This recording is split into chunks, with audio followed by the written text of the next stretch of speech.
Hello student, welcome in NRP classes. Today we are going to discuss about a topic of unit solution which is ideal or non-ideal solution. तो उससे पहले वाली video में हमने Raoul's law को study किया था। आज हम स्टडी करने वाले हैं जो आइडियल और नॉन आइडियल सॉल्यूशंस होते हैं। तो देखिए आइडियल सॉल्यूशन क्या होता है।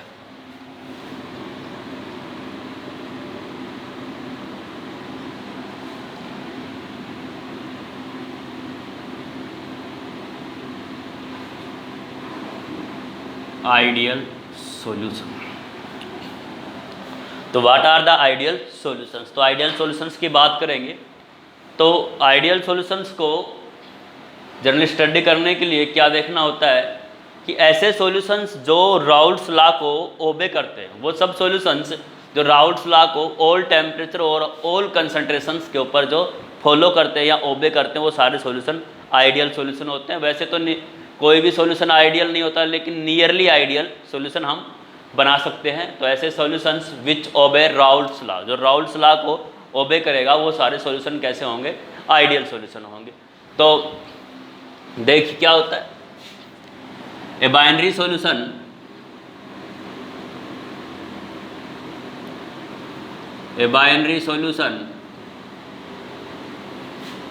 solution of two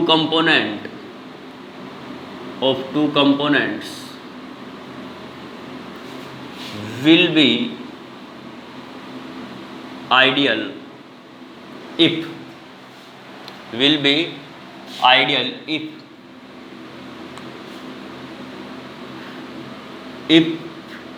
it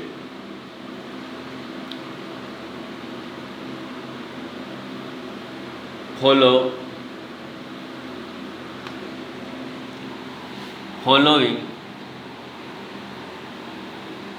characteristics।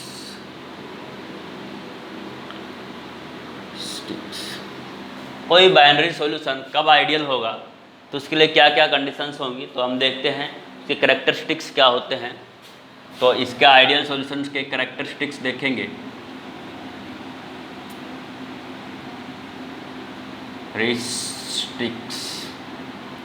Characteristics क्या होते हैं जो आइडियल सॉल्यूशन होता है। तो पहला ये इसका कि जो सॉल्यूशन राउल्स लॉ को ओबे करेंगे, वो सब सॉल्यूशन क्या होंगे, आइडियल सॉल्यूशन होंगे। The solution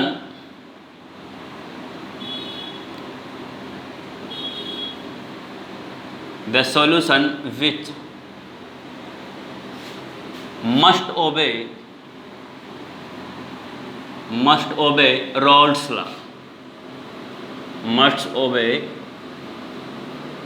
Raoult's law at all temperature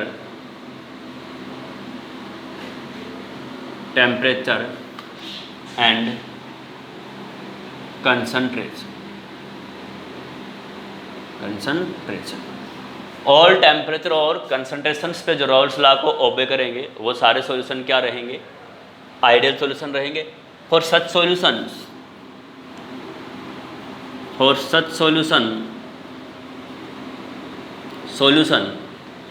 PA partial pressure is equal to vapour pressure in pure state multiplied by mole fraction. ये भी है कि किसी भी कंपोनेंट का पार्शियल प्रेशर हम निकालते हैं, वेपर प्रेशर निकालते हैं, तो वो प्रोडक्ट होता है इसके vapour pressure in pure state and it's mole fraction का प्रोडक्ट है। तो ये राउल्स लॉ ही है। दूसरा है PB, यहाँ क्या होगा, वो P0B XB के इक्वल होगा, और PS वो क्या रहेगा, P0A XA plus P0B XB के बराबर रहेगा। तो ऐसा सॉल्यूशन जो राउल्स लॉ को ओबे करता है, वो सॉल्यूशन क्या होता है, आइडियल सॉल्यूशन होता है। और जो राउल्स लॉ को ओबे नहीं करता है, वो सॉल्यूशन आइडियल नहीं होता है। ये तो इसके पहली कंडीशन है। सेकंड इसकी कंडीशन देखते हैं क्या होता है। द solution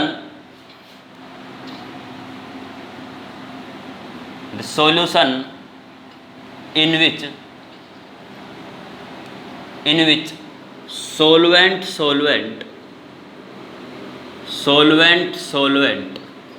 सॉल्वेंट को हम ए से रिप्रेजेंट करते थे और सॉल्वेंट को, ये भी सॉल्वेंट, ये भी solvent, solvent solvent, solute solute, solute solute, solvent solvent and solute solute, interaction interaction, solute solute, solvent solvent, interaction are similar to are similar to are similar to solvent solute interaction।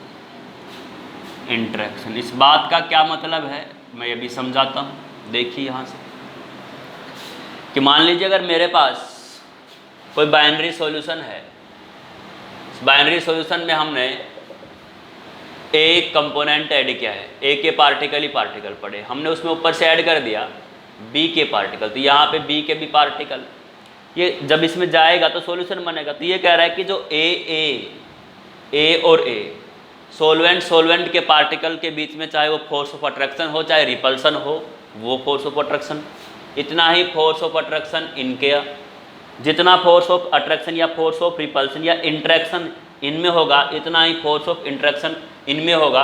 और इनका अलग अलग अगर बन जाएगा solution बनने के बाद, तो जो फोर्स जो इंट्रैक्शन यहाँ पे है, जो इंट्रैक्शन यहाँ पे है, इनमें भी इंट्रैक्शन क्या मिलेगा, बराबर मिलेगा। तो ऐसे सॉल्यूशन को क्या बोलते हैं, आइडियल सॉल्यूशन बोलते हैं। तो क्या कहता है, in ideal solution, for ideal solution, for ideal solution, solution ideal solution, solvent solvent interaction, solvent solvent interaction is equal to solute solute interaction,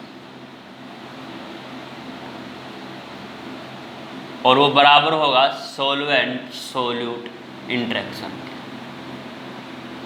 मतलब चाहे सॉल्वेंट के पार्टिकल के बीच में फोर्स हो, चाहे सोल्यूट के पार्टिकल के बीच में फोर्स हो, चाहे सॉल्यूशन बनने के बाद सोल्यूट और सॉल्वेंट के पार्टिकल का जो फोर्स होगा वो सब क्या रहेगा, इक्वल रहेगा।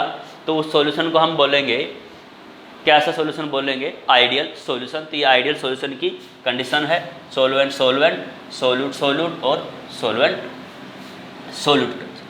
तो इसकी सेकंड करैक्टरिस्टिक्स। थर्ड करैक्टरिस्टिक्स अगर हम देखते हैं तो थर्ड करैक्टरिस्टिक्स क्या कहती है,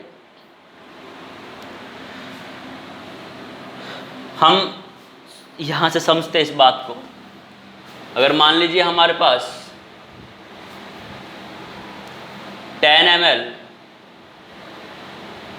ml सॉल्वेंट है और 15 ml हमारे पास सोल्यूट है। तो हमने ए और बी को जब मिलाया तो 10 ml, तो ये 15 ml, तो टोटल कितना ml हुआ, 25 ml। अगर वॉल्यूम इतना ही रहता है, ना तो वॉल्यूम ये बढ़ रहा है ना घट रहा है, तो टोटल सॉल्वेंट और सोल्यूट का ही वॉल्यूम है। हम अगर एक अमाउंट कोई भी हम फिक्स कर सकते हैं यहाँ पे, ये इसको 5 मान लेंगे, तो ये कितना हो सकता है, 15 हो सकता है। तो 10 और 5 कितना हो गया, टोटल 15 ml सॉल्यूशन हो गया।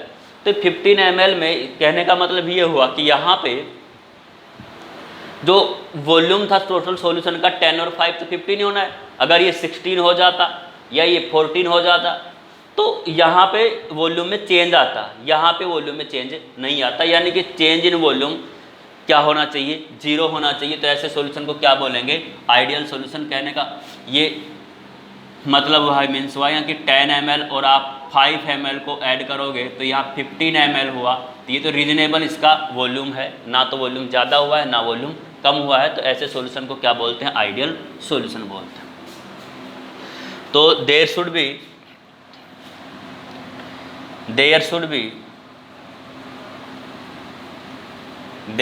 B no change in volume no change in volume. There should be no change volume during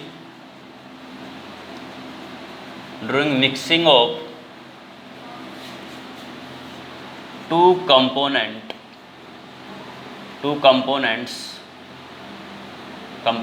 liquids. जब हम दो लिक्विड्स को मिलाते हैं तो वहाँ पे चेंज इन वॉल्यूम क्या होना चाहिए, जीरो होना चाहिए, यानी कि change in volume mixing should be zero. मतलब volume of solution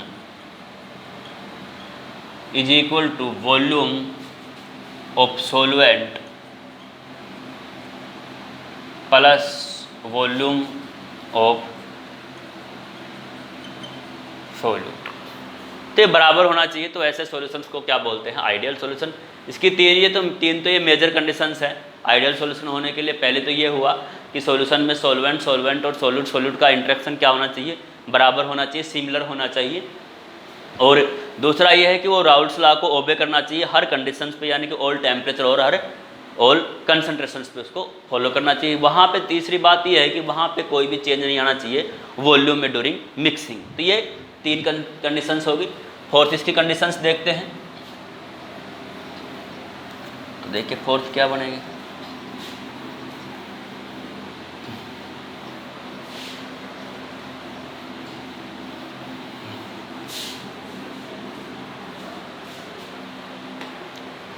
fourth characteristics अगर इसकी देखें तो क्या बनेगी fourth.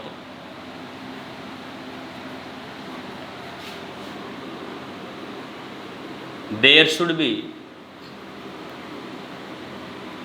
No change in enthalpy, no change in enthalpy during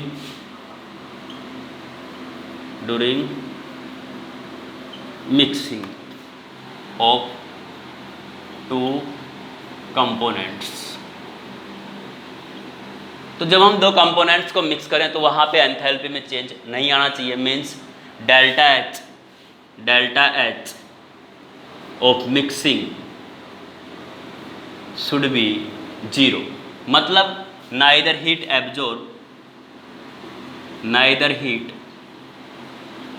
absorb nor evolve. और एब्जॉर्ब का मतलब रिएक्शन एंडोथर्मिक और इवोल्व का मतलब रिएक्शन एक्सोथर्मिक. ना तो हीट एब्जॉर्ब होनी चाहिए और ना ही हीट इवोल्व होनी चाहिए. कहने का मतलब यहाँ से देखेंगे हम तो अगर हमारे पास कोई सॉल्यूशन है, कोई सॉल्यूशन हमने लिया इसमें, तो जब हम A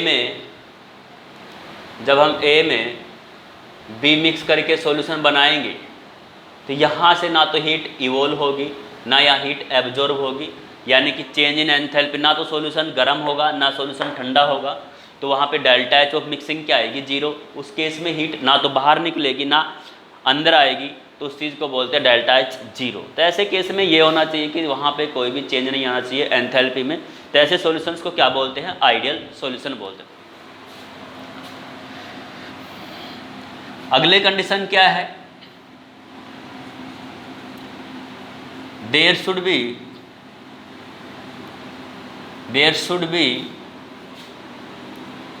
B no chemical reaction between two components. तो वहाँ पे केमिकल रिएक्शन नहीं होने चाहिए. अगर केमिकल रिएक्शन हुई तो वो क्या होगा, सॉल्यूशन आइडियल नहीं मिलेगा. कैसा मिलेगा, नॉन आइडियल सॉल्यूशन मिलेगा. कैसा सॉल्यूशन मिलेगा, नॉन आइडियल सॉल्यूशन मिलेगा. जैसे देखते हैं हम, तो एक तरफ मैं सॉल्यूट ले लेता हूँ और उसको हम सॉल्वेंट में डिजोल्व करेंगे तो हमारे पास जो चीज़ बनेगी वो क्या होगा, सॉल्यूशन होगा. अगर मान लीजिए सॉल्यूट मेरे पास CO2 है, तो CO2 एक गैस होती है. CO2 को हमने वाटर में डिजोल्व किया. वाटर सबको पता है लिक्विड मान लिया हमने. यहाँ से जो बनेगा वो क्या बनेगा, H2CO3 एक्वस स्टेट में बनेगा। तो ये तो दोनों केमिकली रिएक्ट कर रहे हैं, जो केमिकली रिएक्ट करेगा वो आइडियल सॉल्यूशन नहीं है। SO3 है, जैसे SO3 गैस है, आप इसको H2O में मिक्स करो, H2O लिक्विड है, सॉल्यूशन जो बनेगा यहाँ से बनेगा H2SO4, तो ये भी कैसा बनेगा, एक्वस। ऐसे ही अगर आप कैल्शियम ऑक्साइड लो और इसको वाटर में आप मिक्स करो लिक्विड में, तो ये कैल्शियम ऑक्साइड कैसा होता है, सॉलिड होता है। जब ये दोनों मिक्स करेंगे तो यहाँ से कैल्शियम हाइड्रोक्साइड बनेगा, वो किस फॉर्म में आएगा, एक्वस सॉल्यूशन बनेगा। तो ये केमिकली रिएक्ट कर रहे हैं, जो केमिकली रिएक्ट करेंगे वो सॉल्यूशन आइडियल नहीं होंगे, वो सॉल्यूशन कैसे होंगे, वो सॉल्यूशन होंगे नॉन आइडियल। तो ये सब सॉल्यूशन जो केमिकली रिएक्ट कर जाएंगे वो सॉल्यूशन आइडियल नहीं होंगे। कैसे सॉल्यूशन रहेंगे, नॉन आइडियल सॉल्यूशन रहेंगे। इसके बाद आगे पॉइंट देखते हैं।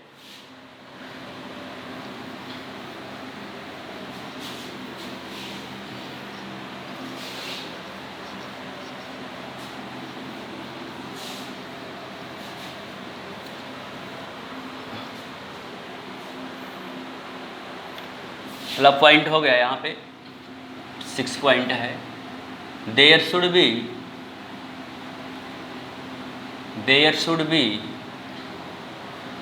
बी नो डिसोसिएशन और एसोसिएशन ऑफ सोल्यूट। एसोसिएशन तो हमने अभी पढ़ लिया, वो सब एसोसिएशन के एग्जाम्पल थे। डिसोसिएशन को देखो, अगर मान लीजिए मेरे पास NaCl है, NaCl सॉलिड है, हमने इसका एक्वस सॉल्यूशन बनाया, एक्वस सॉल्यूशन बना दिया। तो जैसे ही एक्वस सॉल्यूशन बनेगा तो Na प्लस Cl नेगेटिव, तो ये एक्वस फॉर्म में हमारे पास बन जाएंगे। आप NaCl को डिजोल्व करो वाटर में तो एक्वस सॉल्यूशन बनेगा, एक Na पॉजिटिव आयन बनेगा, एक Cl नेगेटिव आयन बनेगा। तो ये डिसोसिएट हो गए। एक ऐसा भी हो सकता है अगर मेरे पास H2SO4 हो, H2SO4 ये लिक्विड स्टेट में है, हमने इसका एक्वस सॉल्यूशन बनाया, तो यहाँ से 2H प्लस SO4 2 नेगेटिव, तो ये भी एक्वस बनेगा और ये भी क्या बनेगा, एक्वस बनेगा। तो ये दोनों जो सॉल्यूशन आए, यहाँ पे क्या केस हो रहा है, यहाँ पे डिसोसिएशन हो रहा है, तो ये भी कैसे हैं, नॉन आइडियल है, आइडियल सॉल्यूशन नहीं है।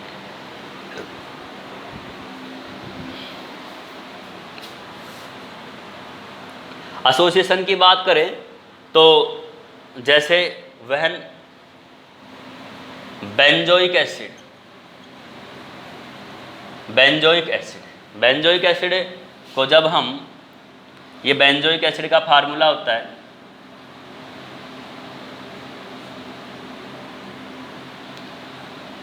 ये भी नहीं चल रहा, बेंजोइक एसिड है, ये बेंजोइक एसिड, जब इसको डिजोल्व करते हैं, डिजोल्ड इन बेंजीन,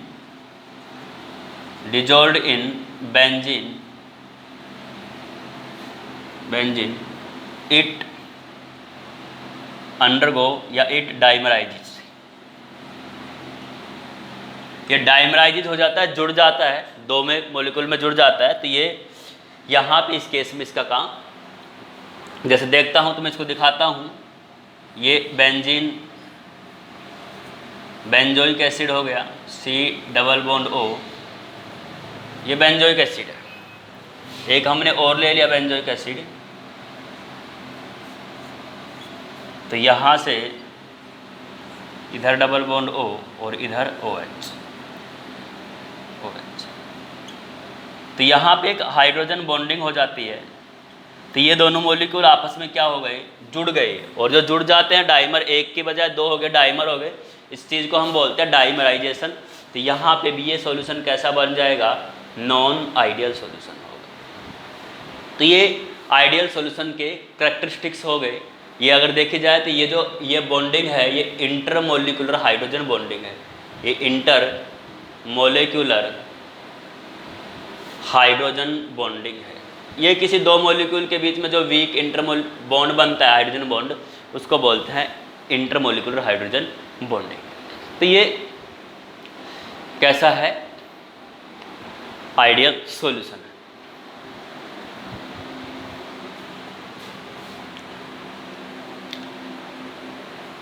इसके बाद इसमें देखते हैं इसका graphical representation.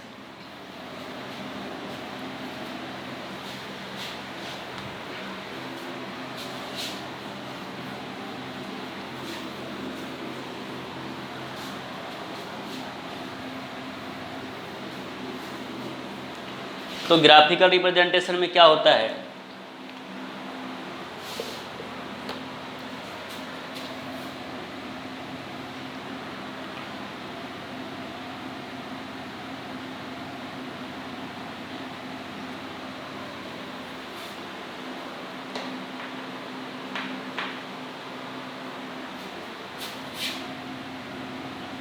Code graphical representation.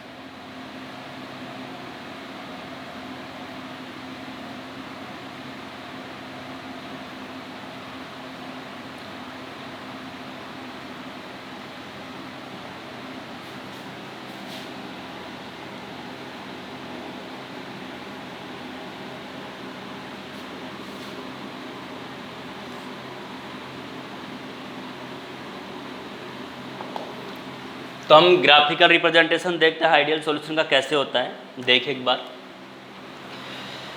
हम जो भी कोई बाइनरी सॉल्यूशन बनाते हैं उसमें दो कंपोनेंट है, एक तो ए है और एक बी है। एक ए का मोल फ्रैक्शन होगा, एक मोल फ्रैक्शन बी का होगा। हमने क्या किया, हमने एक एक्सिस ड्रा करी, एक्सिस ड्रा की,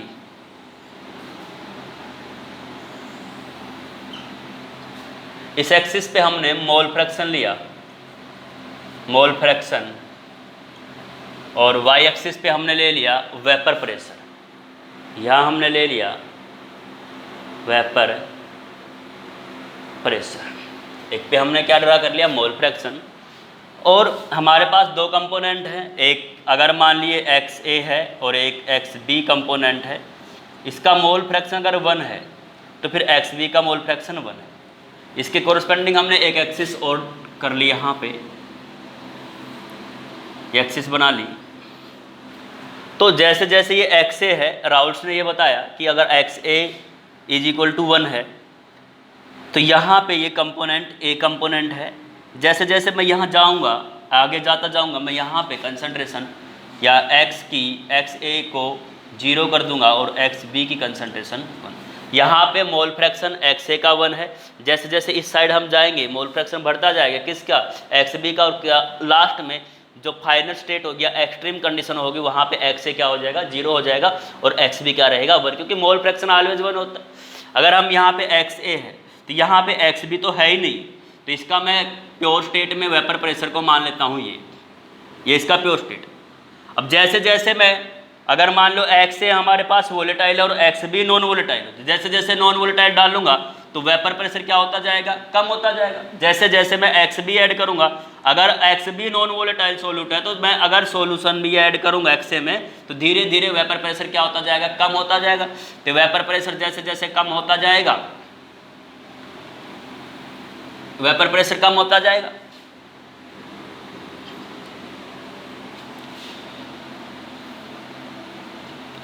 यहाँ पे वेपर प्रेशर आके क्या हो गया, 0। क्यों, क्योंकि यहाँ पे एक्स बी की कंसंट्रेशन, लेकिन एक्स ए का कोई भी कंपोनेंट यहाँ पे नहीं है। एक्स ए का मोल फ्रैक्शन यहाँ पे क्या हो गया, 0 हो गया। इसी प्रकार अगर एक्स बी की यहाँ पे मोल फ्रैक्शन में है तो मैं एक्स बी का यहाँ मान लेता हूँ ये प्योर पी नोट बी है। जैसे जैसे मैं इसमें अगर एक्स ए अब नॉन वोलेटाइल हुआ तो धीरे धीरे इसका वेपर प्रेशर भी घटता जाएगा। इसको हम ऐसे दिखा रहे हैं। तो यहाँ से जैसे जैसे आप ऐड करोगे, नॉन वोलेटाइल अगर सोल्यूट हुआ ए तो धीरे धीरे वेपर प्रेशर कम होता जाएगा। और एक्स ए बहुत ज़्यादा हो गया तो एक्स बी तो है ही नहीं, एक्स बी नहीं है तो एक्स बी का वेपर प्रेशर यहाँ पे 0, यहाँ पे एक्स ए का वेपर प्रेशर 0। इन दोनों को मिला दे हम तो यहाँ से बन जाएगा सॉल्यूशन। यहाँ से बन जाएगा सॉल्यूशन। तो जो पी एस होगा वो पी सॉल्यूशन वो P note A x A plus P note B x B होगा।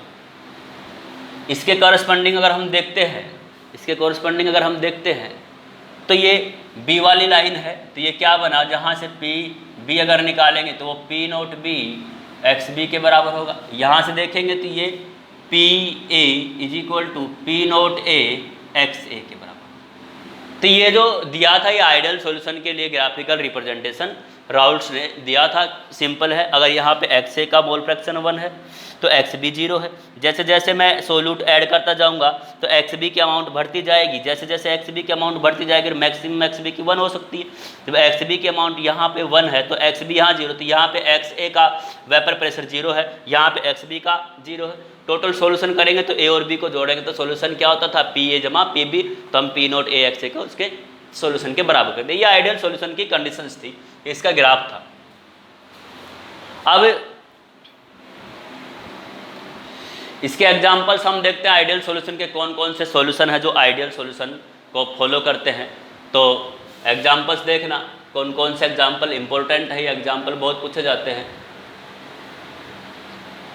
तो एग्जांपल, बेंजीन में टोलुइन मिलाओ आप, बेंजीन प्लस टोलुइन, ये आइडियल सॉल्यूशन बनेगा। और कार्बन टेट्राक्लोराइड CCl4 में सिलिकॉन टेट्राक्लोराइड मिलाओ तो ये भी कैसा सॉल्यूशन बनेगा, आइडियल सॉल्यूशन बनेगा। क्लोरोबेंजीन में क्लोरोबेंजीन प्लस ब्रोमोबेंजीन, ये भी आइडियल सॉल्यूशन फॉर्म करता है। एनहेक्सेन प्लस एन-हेप्टेन, ये भी कैसा सॉल्यूशन बनता है, आइडियल सॉल्यूशन बनता है। एक हो सकता है और मिथाइलिन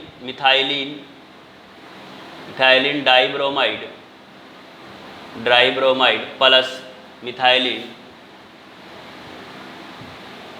डाइक्लोराइड,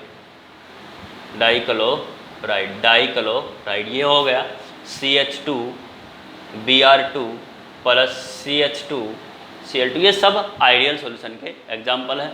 और एक बात और याद रखनी है, जो वेरी डाइल्यूट सॉल्यूशन, नोट करके याद रखना, वेरी डाइल्यूट सॉल्यूशन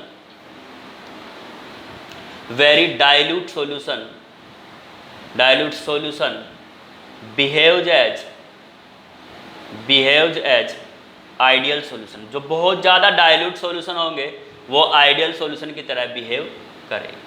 तो ये इसका, तो ये आइडियल सॉल्यूशंस की बात यहाँ पे ख़त्म हो गई। आगे हम टॉपिक देखते हैं क्या होता है आइडियल सॉल्यूशन का।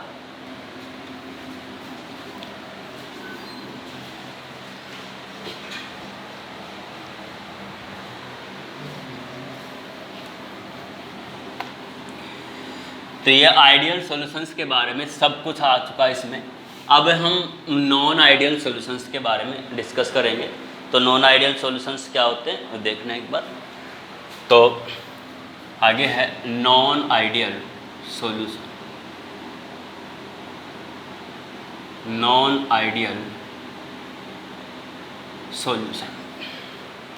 तो नॉन आइडियल सॉल्यूशंस में क्या क्या पढ़ते हैं देखो।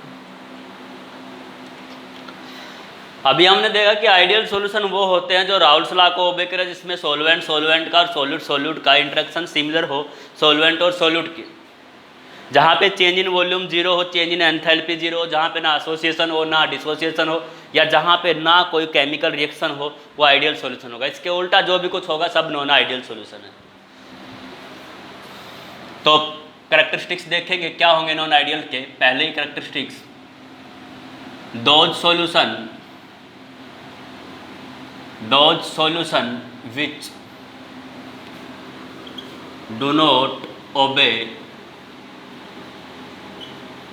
Raoult's law, जो राउल्स लॉ को ओबे नहीं करते वो तो आइडियल सॉल्यूशन है। जैसे PA, यहाँ पे P naught A x A के इक्वल नहीं होगा, PB naught equal to P naught B x B, और सॉल्यूशन भी बराबर नहीं मिलेगा P note A x A plus P note B x B. Raoult's law में तो बराबर था, इक्वल था, लेकिन यहाँ पे इक्वल नहीं मिलेगा। ये राउल्स लॉ की पहली कंडीशन है, नॉन आइडियल सॉल्यूशन की पहली कंडीशन है। दूसरा, the solution in which solvent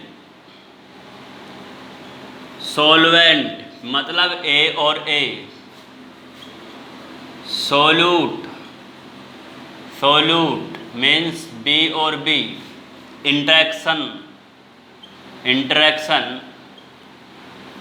are not similar to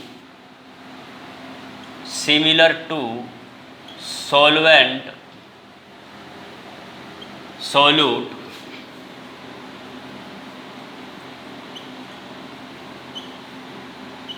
interaction, not similar to solvent solute interaction। तो ये नॉन आइडियल की दूसरी कंडीशन है। तीसरी ये है कि यहाँ पे there should be no change in volume, तो वो तो क्या था आइडियल, यहाँ पे चेंज इन वॉल्यूम आएगा, there should be change in volume, means यहाँ पे क्या होगा, ए का जो इंटरेक्शन है, और बी का interaction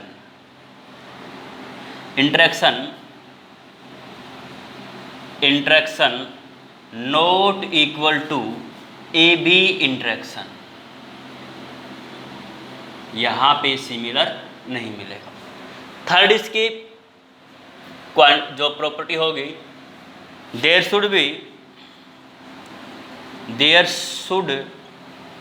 B change in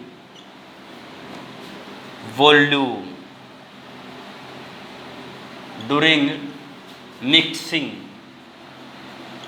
mixing of two components. तो यहाँ पे delta V of mixing is not equal to 0। Fourth point क्या है, there should be change in enthalpy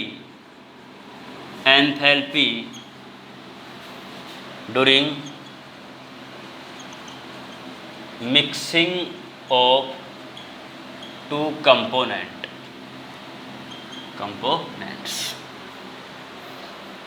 मतलब यहाँ पे जो डेल्टा H है वो इज नॉट इक्वल टू 0, यानी कि मिक्सिंग।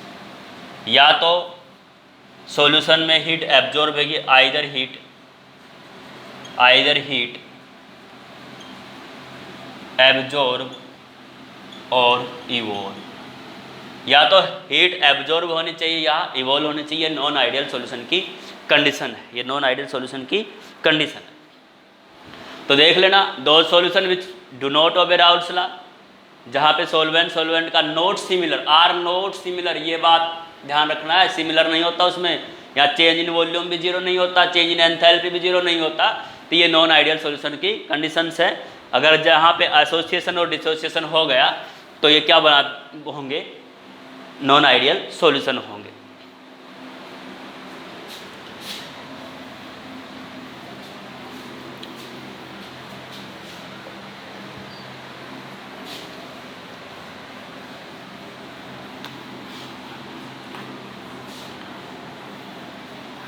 और एक ये एजियोट्रोप्स बनाते हैं, एजियोट्रोप्स जो मैं आगे डिस्कस करूंगा क्या होते हैं एजियोट्रोप्स। तो types of non ideal solution, दो टाइप के सॉल्यूशन होते हैं नॉन आइडियल, दो टाइप के आइडियल नॉन आइडियल सॉल्यूशंस होते हैं।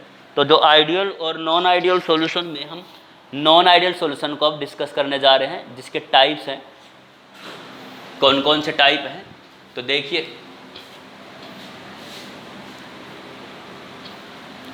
पहला तो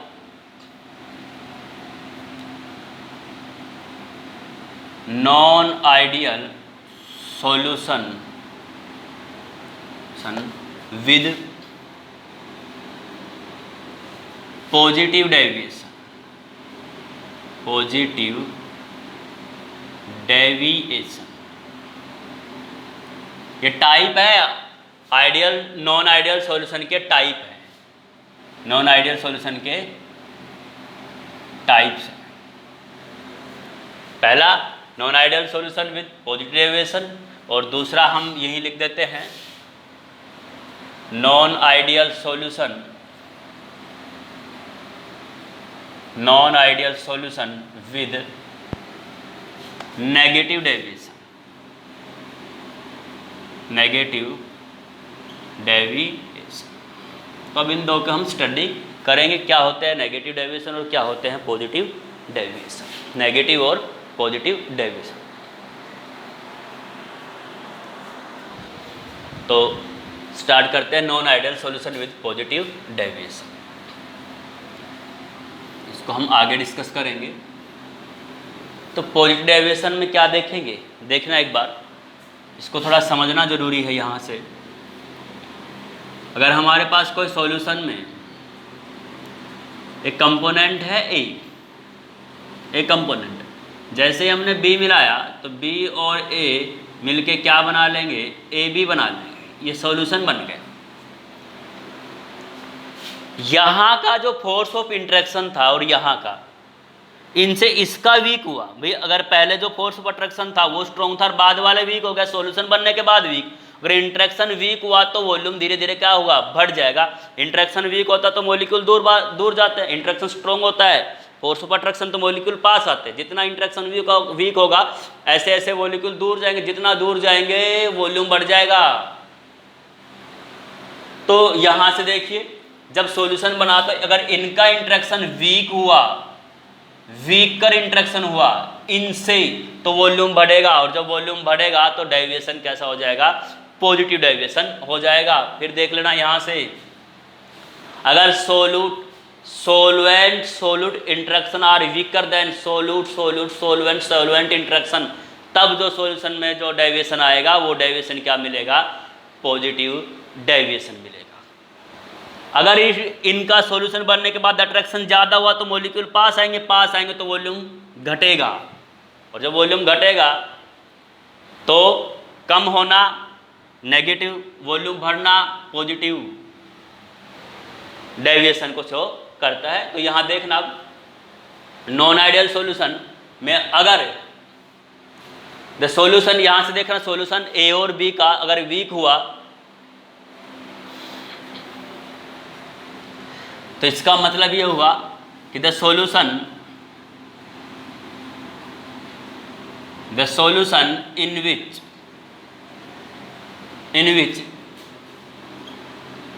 सोलवेंट सोल्यूट, ये वाला ए और बी इंट्रैक्शन आर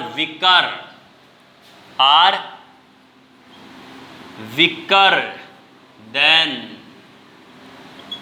solvent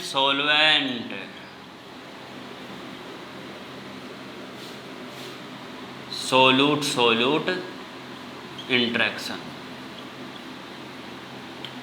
अगर ये वीक हुआ ना तो वॉल्यूम बढ़ेगा, स्ट्रॉन्ग हुआ तो वॉल्यूम पास आ जाएगा। फोर्स ऑफ अट्रैक्शन वीक हुआ ना तो ये दूर चले जाएंगे, स्ट्रॉन्ग हुआ तो मॉलिक्यूल पास आ जाएंगे। इसे याद रखना, जितना मॉलिक्यूल अट्रैक्शन हुआ पास आएगा, वॉल्यूम घटेगा। तो चेंज इन वॉल्यूम क्या होगा, कम होगा। अट्रैक्शन ज़्यादा हुआ तो, अगर अट्रैक्शन कम हुआ वीक हुआ तो वॉल्यूम क्या मिलेगा, ज़्यादा मिलेगा। ऐसे केस में क्या होगा कि हम, जैसे मेरे पास यहाँ देखना, अगर प्योर है कोई, ये बिल्कुल प्योर था, ये ए कंपोनेंट था, इसका वेपर प्रेशर मैंने पी नोट ए मान लिया।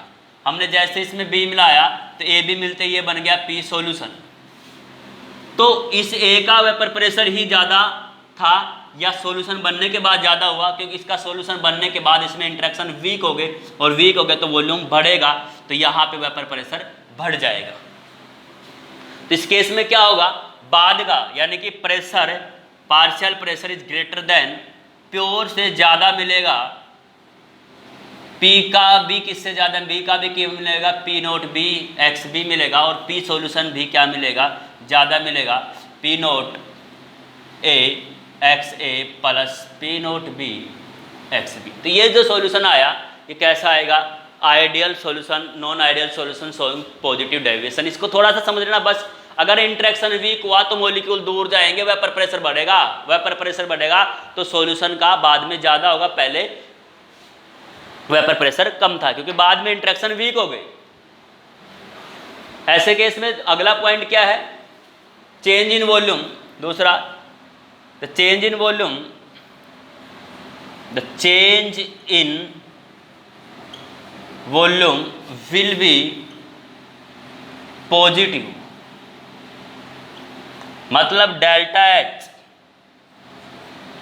डेल्टा वी मिक्सिंग क्या आएगी, वो आएगी पॉजिटिव। मतलब ये हुआ, अगर हम यहाँ पे किसी में हम 10 ml में 8 ml सॉल्वेंट ऐड कर रहे हैं तो टोटल 18 होना चाहिए था, लेकिन ये तो क्या हो गया, 20 हो गया। तो वॉल्यूम इनसे ज़्यादा हो गया, जहाँ पे वॉल्यूम बढ़ गया तो चेंज इन, यहाँ पे फाइनल वॉल्यूम है, फाइनल वॉल्यूम 20 है, इनिशियल वॉल्यूम 18 है, तो चेंज कैसा आया, पॉजिटिव आया। तो वॉल्यूम अगर बढ़ रहा है तो कैसा डेविएशन है, पॉजिटिव डेविएशन है।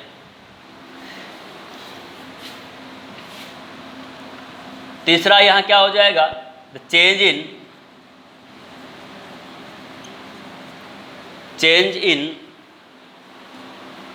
Enthalpy will be positive. यहाँ वॉल्यूम भी पॉजिटिव रहेगा और एंथैल्पी भी। तो यहाँ की डेल्टा एच जो आएगी मिक्सिंग की, वो क्या आएगी, पॉजिटिव। अगर पॉजिटिव है तो रिएक्शन कैसी है, एंडोथर्मिक। कैसी रिएक्शन है, एंडोथर्मिक। और यहाँ देखना एक बार, अगर हम सॉल्यूशन को हीट देंगे, ये सॉल्यूशन का यहाँ तक वॉल्यूम है, अगर आप इसको हीट दोगे तो वॉल्यूम और ऊपर बढ़ेगा, तो यानी कि वॉल्यूम बढ़ेगा तो वेपर प्रेशर बढ़ेगा। तो एंडोथर्मिक रिएक्शन में टेम्परेचर बढ़ाने से, टेम्परेचर इंक्रीज करने से वेपर प्रेशर इंक्रीज होता है, और वेपर प्रेशर इंक्रीज हो गया तो डेविएशन कैसा होगा, पॉजिटिव। वेपर प्रेशर घटेगा तो डेविएशन कैसा हो जाएगा, नेगेटिव डेविएशन हो जाएगा। तो ये नॉन आइडियल सॉल्यूशन की कंडीशंस होगी, चेंज इन वॉल्यूम क्या होगा, 0। दूसरी, अगला इसका जो एंडोथर्मिक में हीट एब्जॉर्ब होगी, एक ये एजियोट्रोप बनाते हैं। ये क्या बनाते हैं, एजियोट्रोप बनाते हैं। तो अब एजियोट्रोप की भी हम बात करेंगे, अलग से एजियोट्रोप्स को मैं पढ़ाऊंगा। Non ideal solution showing positive deviation, उनका हम ग्राफ देखते हैं कैसा होगा। तो ग्राफ को थोड़ा सा समझेंगे, पॉजिटिव डेविएशन में क्या बोलता है ग्राफ।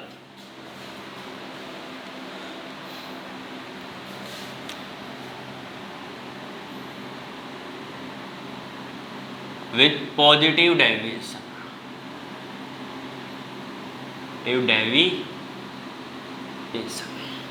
With positive deviation. तो पॉजिटिव डेविएशन के साथ इसका ग्राफ देखते हैं। तो ग्राफ क्या बनेगा,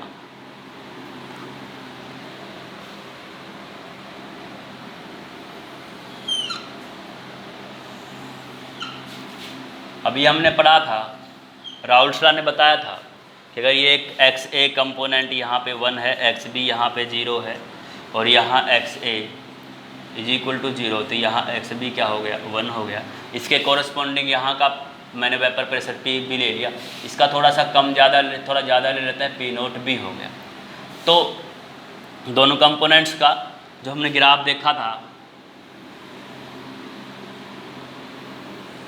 ऐसा ग्राफ था, और इनको मिलाया तो ये तो आइडियल सॉल्यूशन के लिए था। अब डेविएशन जब पॉजिटिव है, तो डेविएशन पॉजिटिव है तो यहाँ से सारे ग्राफ डेविएशन जब पॉजिटिव है तो सारी वैल्यू कहाँ से आ जाएंगी, सब वैल्यू। ये आइडियल कंडीशंस का था, तो यहाँ से धीरे धीरे ये ऐसे वॉल्यूम होता जाएगा। ये ऊपर की तरफ गया तो ये वेपर प्रेशर था यहाँ पे, और यहाँ क्या था, मोल फ्रैक्शन था, मोल फ्रैक्शन। ये भी वैल्यू क्या हो गई, और ये वैल्यू भी क्या हो गई। तो आप देखते जाओगे तो ये सब वैल्यू पहले से क्या हो गया, ऊपर चला गया।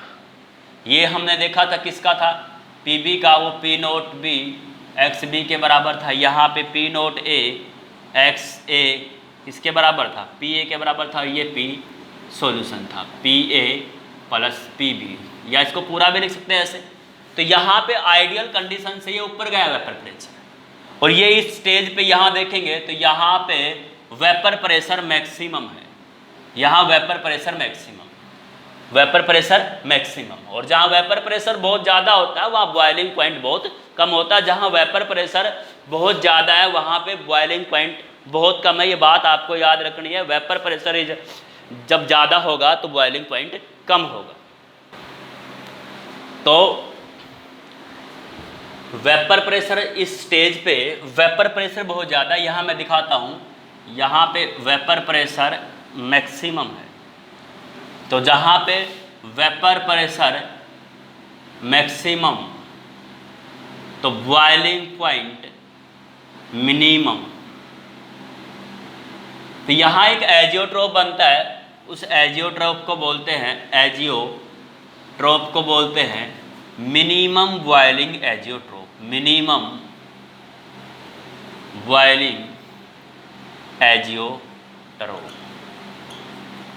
ये मैं अभी इसके बाद ये पूरा टॉपिक डिस्कस करूंगा, व्हाट आर द एजियोट्रोप। तो वेपर प्रेशर यहाँ पे बहुत, ये वाली टर्म किसकी है, वेपर प्रेशर की है ये। तो वेपर प्रेशर यहाँ बहुत ज़्यादा है और बॉइलिंग पॉइंट, जहाँ पे वेपर प्रेशर ज़्यादा मिलेगा बॉइलिंग पॉइंट कम मिलेगा। याद रखना, वीपी और बीपी के रिलेशन में अगर जहाँ पे वीपी आई वहाँ बीपी कम, जब बीपी आई वहाँ वीपी कम, ऐसे याद रखिए इस चीज़ को। तो ये नॉन आइडियल सॉल्यूशन का पॉजिटिव डेविएशन, सारी वैल्यू ऊपर आ जाएंगी आइडियल से, नेगेटिव में वैल्यू सब नीचे हो जाएंगी। तो आप दूसरा देखते हैं, non ideal solution showing negative deviation. तो नेगेटिव डेविएशन कैसे शो करते हैं,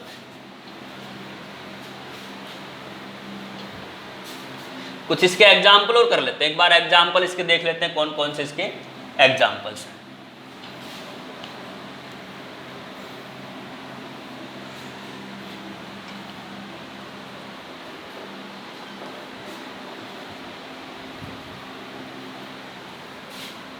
consider a homogeneous mixture of ethanol and cyclohexane, ethanol and cyclohexane।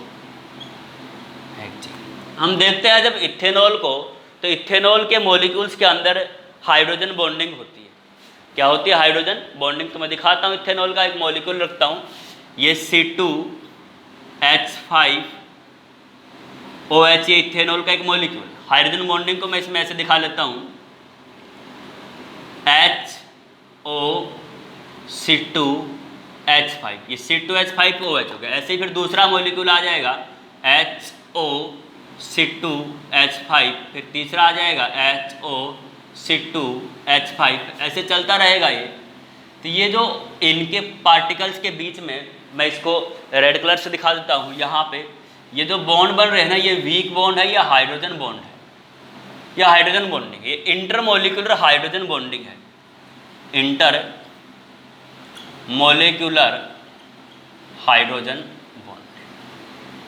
मतलब हमारे पास कंटेनर में अभी सिर्फ इथेनॉल है, हमने ऊपर से मिला दिया साइक्लोहेक्सेन, और जैसे ही साइक्लोहेक्सेन मिलाते हैं ये डेविएशन पॉजिटिव शो कर देता है। क्यों, वॉल्यूम बढ़ाता है। जब जैसे इथेनॉल में साइक्लोहेक्सेन ऐड करूंगा वॉल्यूम बढ़ जाएगा, पहले यहाँ तक वॉल्यूम था, बाद में वॉल्यूम यहाँ तक हो गया, और वॉल्यूम बढ़ने का मतलब पॉजिटिव डेविएशन। क्यों बढ़ा, क्योंकि इथेनॉल के पार्टिकल्स के बीच में साइक्लोहेक्सेन के पार्टिकल ट्रैप हो जाते हैं या डिकम्पोज होने के बाद उनको ऑक्यूपाई कर लेते हैं।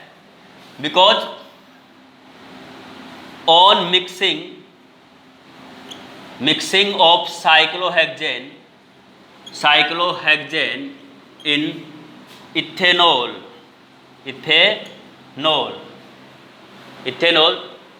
some hydrogen bonds decompose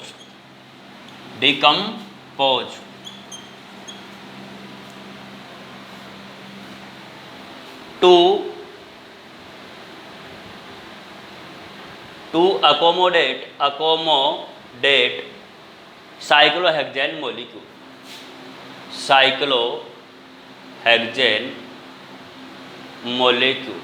देख लीजिए यहाँ से क्या कह रहा है, जब इनके बीच में ये चीज़ मिलाएंगे तो ये कुछ बॉन्ड ब्रेक हो जाएंगे, उनके बीच में क्या आ जाएगा, साइक्लोहेक्सेन आ जाएगा। जैसे अब देखते हैं यहाँ से ये एक एल्कोहल का एक मॉलिक्यूल था, तो यहाँ पे आ गया साइक्लोहेक्सेन, ये साइक्लोहेक्सेन आ गया।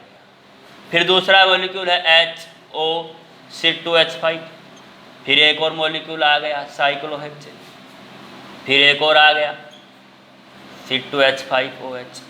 तो ये ऐसे ही साइक्लोहेक्सेन मॉलिक्यूल क्या हुए हैं, इस स्पेस को ऑक्युपाई, पहले इस बॉन्ड डिकम्पोज होंगे, और डिकम्पोज होंगे क्यों हो गए, जब इसको मिक्स करेंगे तो ये इन दोनों के बॉन्ड को ब्रेक करके इन दोनों के बीच में आ जाएगा, तो ये वॉल्यूम क्या हो जाएगा, बढ़ जाएगा। तो ये है, तो इथेनॉल और साइक्लोहेक्सेन का जो एग्जाम्पल है इंपॉर्टेंट है, ये हमें पॉजिटिव डेविएशन शो करवाता है। इनके एग्जाम्पल्स मैं आपको आगे बताऊंगा। एजियोट्रोप्स में जो मिनिमम बॉइलिंग एजियोट्रोप बनेंगे वहाँ पे पॉजिटिव डेविएशन के एग्जाम्पल होंगे, जो मैक्सिमम बॉइलिंग एजियोट्रोप बनेंगे वो सारे नेगेटिव डेविएशन शो करने वाले के एग्जाम वो बनेंगे। तो इसके बाद देखते हैं इसके सम एग्जाम्पल्स कौन कौन से हैं वो देखो। तो देखिए कुछ एग्जाम्पल्स इसके, non ideal solution with positive deviation. तो कुछ एग्जाम्पल हम करते हैं। एक तो यही हो गया, इथेनॉल में क्या मिला दिया, साइक्लोहेक्सेन। इथेनॉल में आप साइक्लोहेक्सेन मिलाओ, इथेनॉल में आप वाटर मिलाओ, इथेनॉल में आप एसीटोन मिलाओ, तो भी कैसा डेविएशन शो करते हैं, पॉजिटिव डेविएशन। कुछ एग्जाम्पल आपको याद ही करने पड़ेंगे। तो एक तो आप ऐसे याद कर लो, इथेनॉल है, इथेनॉल, इसमें हम जब साइक्लोहेक्सेन मिलाते हैं तो ये डेविएशन शो करता है पॉजिटिव। कैसा डेविएशन करता है, पॉजिटिव। फिर इथेनॉल में हम एसीटोन मिलाए तो भी ये पॉजिटिव डेविएशन करता है। इथेनॉल में हम जब वाटर मिलाए तो भी कैसा डेविएशन शो करता है, पॉजिटिव डेविएशन शो करता है। और एक आप याद कर लो, कार्बन टेट्राक्लोराइड। कार्बन टेट्राक्लोराइड में आप बेंजीन मिलाओ, कार्बन टेट्राक्लोराइड में आप बेंजीन मिलाओ, कार्बन टेट्राक्लोराइड में आप टोलुइन मिलाओ, टोलुइन, तो ये पॉजिटिव डेविएशन शो करते हैं। CCl4 में आप क्लोरोफॉर्म मिलाओ, ये CCl4 में आप एसीटोन मिलाओ, और आप चाहे CCl4 में मिथेनॉल मिला लो, प्लस मिथेनॉल CH3OH। तो ये सब पॉजिटिव डेविएशन शो करते हैं। तो अब एक इसका लास्ट है बचा वो, non ideal solution showing negative deviation, तो वो भी हम अब पढ़ने वाले। ये इसके एग्जाम्पल हो गए, non ideal solution showing positive deviation. अब हम आगे पढ़ेंगे non ideal solution showing negative deviation. Negative deviation, negative deviation, negative deviation हम इसका स्टडी करने वाले हैं। तो अभी हमने आइडियल में पॉजिटिव डेविएशन शो किया, उसको हमने पढ़ा। तो कौन पॉजिटिव डेविएशन शो करता है, कौन नेगेटिव डेविएशन शो करता है।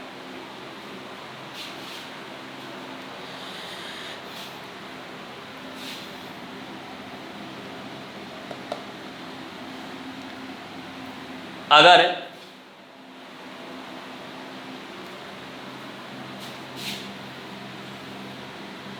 यहाँ पे कोई आप सॉल्यूशन बना रहे हो, सॉल्यूशन बनने के पार्टिकल के बीच में इंटरेक्शन होगा AB का, भाई A सॉल्वेंट का B, फिर आपस में रिएक्शन करके AB बन जाएगा।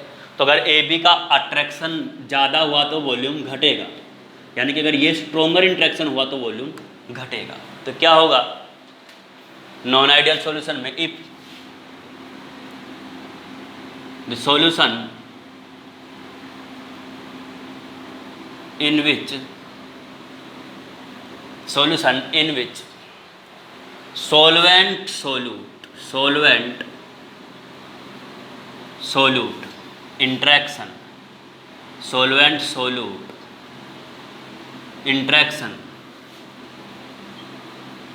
interaction are stronger। ये काम की बात है, यहाँ पे ये काम की बात है, इसको याद करो। ये स्ट्रोंगर किससे? Than solvent solute than solvent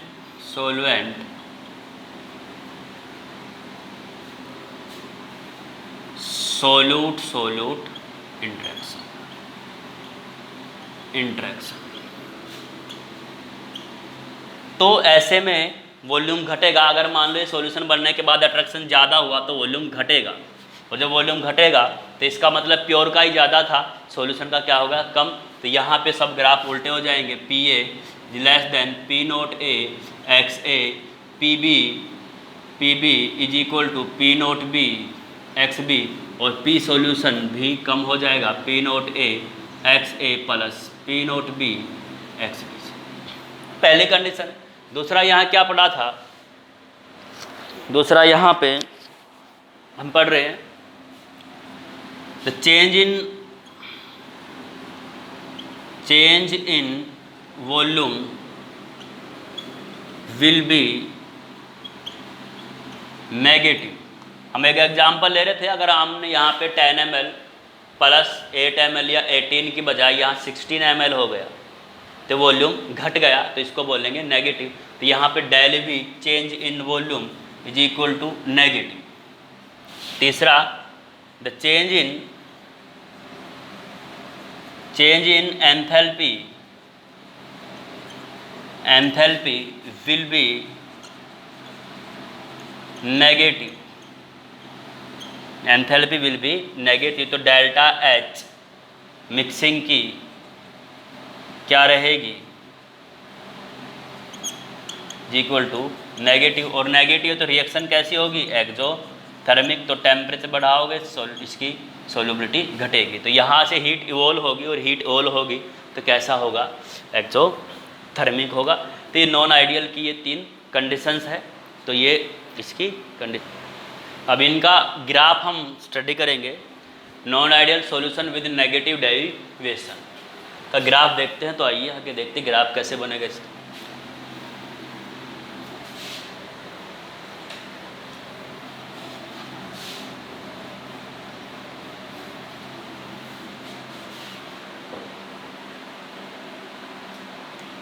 graph देखिए, ग्राफ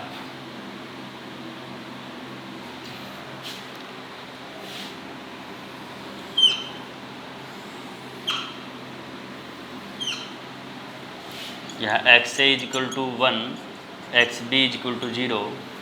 तो यहाँ एक्स ए क्या हो जाएगा? 0, x B is equal to 1। यहाँ से हमने पी नोट ए मान लिया, यहाँ पी नोट बी मान लिया, इसको इससे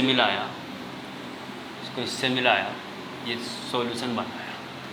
अब ग्राफ में क्या होगा? ये पहले वाले वैल्यू वेपर प्रेशर कम होगा तो ये सब वैल्यू कहाँ हो जाएंगी? नीचे आ जाएंगी।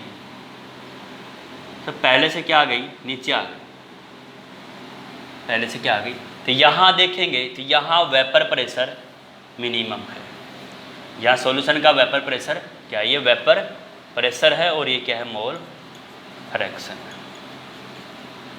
ये वेपर प्रेशर। तो इसमें सब वैल्यू कहाँ आ गई? नीचे आ गई। यहाँ वेपर प्रेशर सबसे कम, तो वेपर प्रेशर कम होता है, वेपर प्रेशर मिनिमम, तो बॉइलिंग पॉइंट मैक्सिमम, तो बॉइलिंग पॉइंट मैक्सिमम।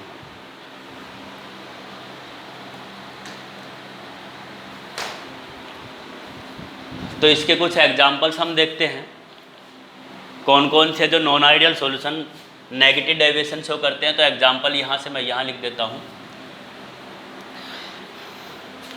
एक तो एग्जांपल, अगर एसीटोन एग्जाम्पल्स हैं acetone plus chloroform. Non ideal solution है, नेगेटिव डेविएशन शो करने वाला। वाटर में आप HNO3 मिला दो, नेगेटिव डेविएशन करेगा। वाटर में आप HCl मिला दो, नेगेटिव डेविएशन शो करेगा। एसिटिक एसिड में आप पिरीडीन मिला दो, पिरीडीन का ये फार्मूला होता है, ऐसे स्ट्रक्चर होती है पिरीडीन की, ये वाला। एसीटोन में एनिलीन बना दो, एसीटोन प्लस एनिलीन, तो ये कैसे शो करेंगे? नेगेटिव डेविएशन शो करेंगे। अब अगला जो टॉपिक हमारा होगा वो एजियोट्रोप्स का टॉपिक है। तो एजियोट्रोप्स क्या होते हैं मैं वो पढ़ाने वाला हूँ। एजियोट्रोप्स को यहाँ से देखेंगे, एजियोट्रोप्स को यहीं से देख लो। वेपर प्रेशर, ऐसा कंपोजिशन आएगा जहाँ पे वेपर प्रेशर मिनिमम होगा तो बॉइलिंग पॉइंट मैक्सिमम होगा। तो जहाँ पे जो एजियोट्रोप बनेगा उस एजियोट्रोप का नाम होगा मैक्सिमम बॉइलिंग एजियोट्रोप। एजियोट्रोप एक ऐसी चीज़ को कहते हैं जहाँ पे हम टेम्परेचर के बेस पे उसके दो कंपोनेंट को अलग नहीं कर सकते, सेपरेट नहीं कर सकते फ्रैक्शनल डिस्टिलेशन से। तो आइए आगे देखते हैं एजियोट्रोप्स क्या होते हैं। आज जो टॉपिक है अपना वो एजियोट्रोप्स है।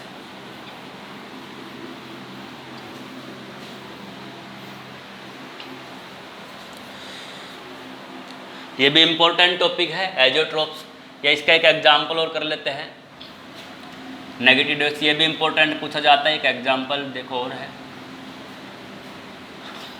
Let us consider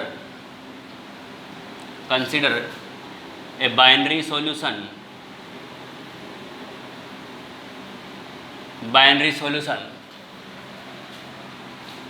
of acetone and chloroform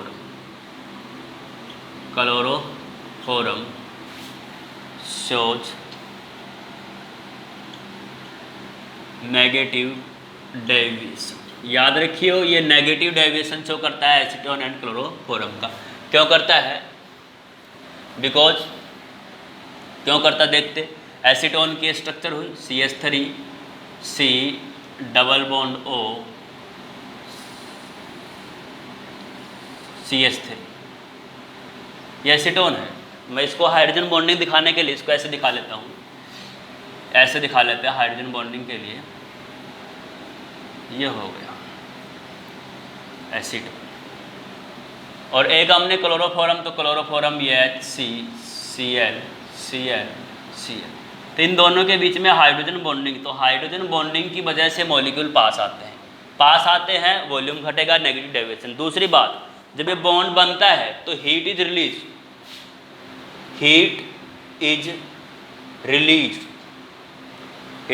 release due to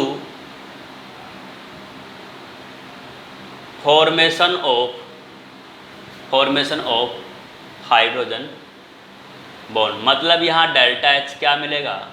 negative मिलेगा। जब डेल्टा H नेगेटिव मिलता है तो रिएक्शन एक्सोथर्मिक, और जब किसी चीज़ में से हीट निकाल दोगे तो वॉल्यूम अपने आप कम हो जाएगा, सॉल्यूशन कूल हो जाएगा।